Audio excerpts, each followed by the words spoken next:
worry niyo comment mo sa sinabi ni Sharon Cuneta na naniniwala siya that you and David will make your own mark sa maging sino Ay, kayo. wow, talaga ba? Naku, maraming salamat.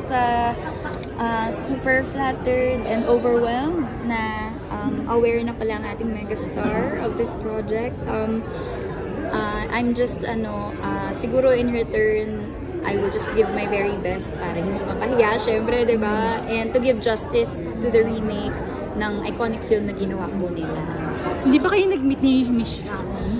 Nag-meet na kami, pero matagal na bagets pa ako noon. Hindi ko na rin sure kung maalala pa niya. Pero nag-meet kami nung nanood ako ng movie sa isang mall. Nakita kami doon. Very surprising. And then, nung nakita ko siya, super welcoming niya, super warm niya. Nagpa-picture ako sa kanya, pumayag siya. So, ang saya ng feeling.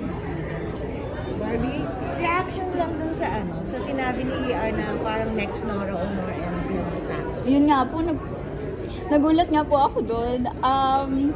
Sa totoo lang po, hindi ko po alam kung anong magiging reaction ko po doon.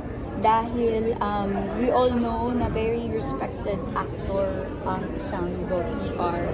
So, para manggaling po yun sa kanya, grabeng yun, compliment naman po yun, grabe. So, nagpapasalamat po ako dahil napapansin ng ating trabaho, hindi po ba? Dahil kumpara po sa kanya ay marami pa po akong kailangang matutunan, pero ngayon pa lang ay ina-acknowledge na yung trabaho ko. So, maraming salamat at isa lang po yun sa, I guess, magiging motivation ko para galingan pa sa trabaho.